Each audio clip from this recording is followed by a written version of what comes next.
Hai semua, jumpa semula. Apa khabar semua? Harap semua orang sihat. So, hari ni Cikgu Yang Mama akan ajar kamu bina ayat untuk cakupan peperiksaan. Jadi, latihannya ialah SPM 7 dan 8. Okay, di buku OMG kamu. Jadi, kamu jawab di dalam buku OMG kamu. Muka suratnya Cikgu sudah tulis di sana, kamu boleh lihat. Okay?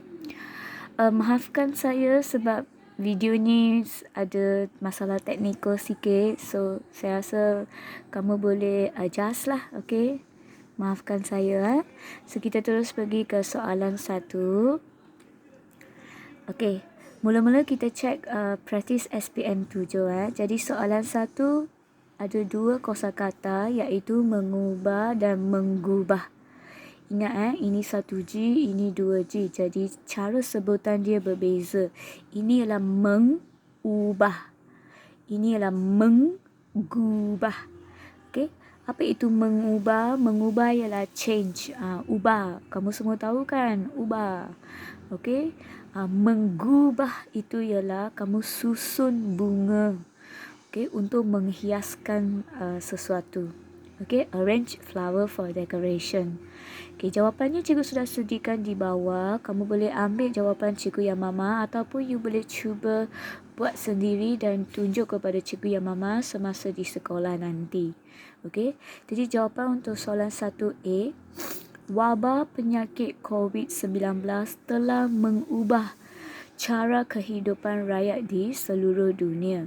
Okay, maksudnya dulu mungkin kita tidak menjaga kebersihan diri sendiri kita, tapi sekarang setiap hari kita mencuci tangan, setiap hari kita mandi. Jadi kita sudah change our lifestyle, mengubah cara kehidupan kita. Boleh faham Okay, soalan B, menggubah. Okay, contoh ayatnya, ibu menggubah bunga yang baru dibelinya itu di sebuah pasu bunga yang cantik. Maksudnya, ibu menyusun bunga itu dengan cantik supaya nampak cantik. Boleh Okay, kita pergi ke soalan kedua. Okay, soalan kedua juga agak senang. Kita pernah banyak kali buat di dalam kelas. Okay, soalan 2A ialah pedalaman. Satu lagi B, pendalaman. Satu tak ada N. Satu ada N. Okay, apa itu pedalaman? Pedalaman ialah kampung.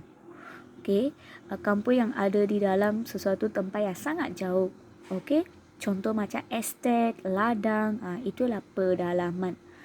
Pendalaman ialah kita mendalamkan sesuatu. Macam itu JKR, government mau membuat sungai atau nak buat jalan yang rosak, mereka akan guna mesin untuk dalamkan sesuatu tempat. Itulah pendalaman, satu proses. Okey, jawapan kita lihat soalan 2A. Para pelajar dari kawasan pedalaman itu menggunakan bot untuk mengharungi sungai ke sekolah mereka. Mungkin mereka punya rumah sangat dalam. Okey, biasa kampung sangat dalam kan. Dan tak ada jalan raya. Jadi mereka terpaksa guna sungai untuk pergi ke sekolah mereka. Okey, untuk soalan 2B, kerja-kerja pendalaman parit. Apa itu parit? Parit ialah longkang. Di kawasan perumahan itu mengambil masa yang lama. Okay, kita mahu membina satu longkang yang baru. Sangat lama. Okay? Jadi kerja-kerja pendalaman parit di kawasan perumahan itu mengambil masa yang lama. Boleh Okay, kita pergi ke soalan yang ketiga. Okey, ini juga kita pernah jumpa banyak kali kita buat di kelas. Okey, soalan 3A ialah pertempatan. Satu soalan B ialah penempatan. Okey, satu ada T, satu tak ada T. Satu ada N. Okey, pertempatan itu ialah perumahan. Macam housing area, kawasan perumahan. Okey, penempatan ialah kita letak rakyat atau penduduk di sesuatu tempat untuk masa yang pendek ataupun masa yang panjang. Okay, tak apa. Kalau tak faham tak apa, kamu boleh cari kamus, cari maksud bahasa Cina ataupun you terus lihat jawapan lah, dan kamu akan lebih faham. Okay, contoh jawapan 3A. Tanah di hujung kampung itu akan dibuka sebagai kawasan pertempatan baharu untuk mangsa banjir. Okay, mungkin mangsa banjir rumah mereka sudah rosak. Jadi kerajaan berikan mereka satu kawasan yang baru untuk mereka tinggal. Okay? Okay, soalan 3B. Kawasan ini ialah tempat penempatan semula mereka yang berpindah dari kampung yang terpencil. Maksudnya maybe kampung yang mereka tinggal sebelum ini sudah dirobohkan. Maksudnya no more, itu kampung sudah tak ada lagi. So government ambil itu orang penduduk dan letakkan mereka di sesuatu tempat yang lain. Okay, mungkin for a short period ataupun for a long period. Boleh faham Okay, kalau tak faham tak apa, ambil je jawapan cikgu yang mama. Okay. Okay, sekarang kita pergi ke practice SPM 8. Okay, kita lihat soalan 1A, mengindahkan. Soalan 1B, mengendahkan. Indah, kamu semua tahu indah maksudnya cantik. Okay, mengendah, endah. Endah itu ialah kamu memberi perhatian. Okay, maksudnya you listen to someone or you hear to someone's problem. Okay, you care about it. Itu ialah mengendahkan.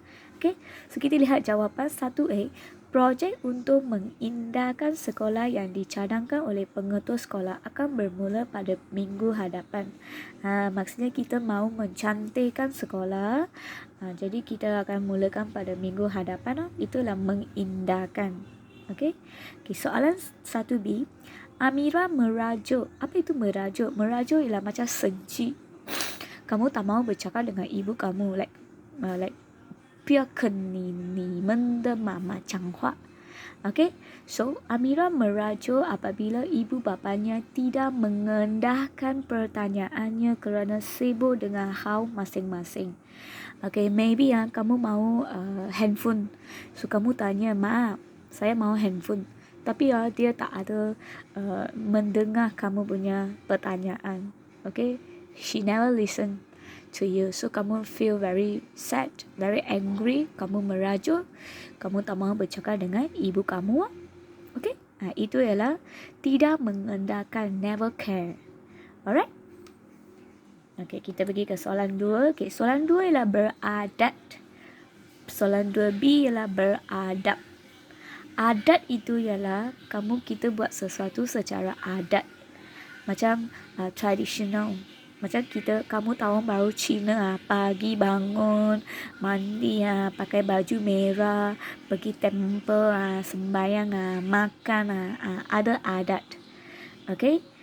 Bukan pakai baju hitam. Hitam itu bukan adat orang Cina, betul kan? Okay, then 2B ialah beradab. Adab itu ialah bersopan santun. Okay? Jadi jawapannya kita boleh lihat soalan 2A. Majlis santap beradat di Istana Sultan Alauddin dimulakan dengan doa kesyukuran oleh Imam Syafiq. Okay, ini ialah bahasa istana. Majlis santap. Santap itu ialah majlis makan. Bahasa istana. Beradat maksudnya mereka follow itu peraturan. Boleh Okay, soalan 2B. Kita hendaklah beradab dan menggunakan bahasa yang sopan dalam kehidupan seharian. Okay, beradab maksudnya ialah berbudi bahasa. Bagaimana kita mahu berbudi bahasa? One of the main thing ialah bercakap dengan bersopan santun. Boleh Okay. Dan yang ketiga ialah, yang terakhir ialah meratap. Dan satu lagi ialah menatap. Okay, meratap itu ialah menangis sambil mengeluarkan kata-kata. Okay, macam ada orang mati kamu feel very sad. Kamu akan, oh mami oh no, my dog died already. Kamu cry and also kamu shout in the loud voice. Okay, itulah meratap. Menatap ialah memandang. You look at something or you look at someone. Okay. So contoh soalan 3A ialah Puan Anita meratap kematian anak sulungnya yang meninggal dunia dalam kemalangan jalan raya itu. Okay, she feel very sad because her son or her daughter died, so dia menangis. Okay, dan 3B ialah Fakrul menatap gambar. Look at the picture. Arwah Hashim. Arwah means die already. Ini for orang Islam. Okay, arwah means they already die. Okay, so arwah Hashim sambil mengenang saat-saat manis bersama dengan kawan baiknya itu. Okay, so he miss his friends, so he look at the picture. Boleh ya? So itu sahaja kelas. 2 latihan cikgu sudah ajar habis. So pastikan kamu ambil jawapan. Make sure you understand apa yang cikgu cakap ni. Kalau tak faham, tanya kawan kamu ataupun cuba Google ataupun tengok kamus. Boleh ya? Jadi ini cakupan peperiksaan. So pastikan siapkan latihan di dalam buku OMG. Jangan tak buat okay? Sebab kita ada banyak masa lagi. So kita tak tahu peperiksaan bila. Jadi just get ready for anything. Boleh? Okay. So ini semua latihan yang kamu perlu buat Okay? Alright, bye-bye. Jumpa lagi. Jaga diri kamu.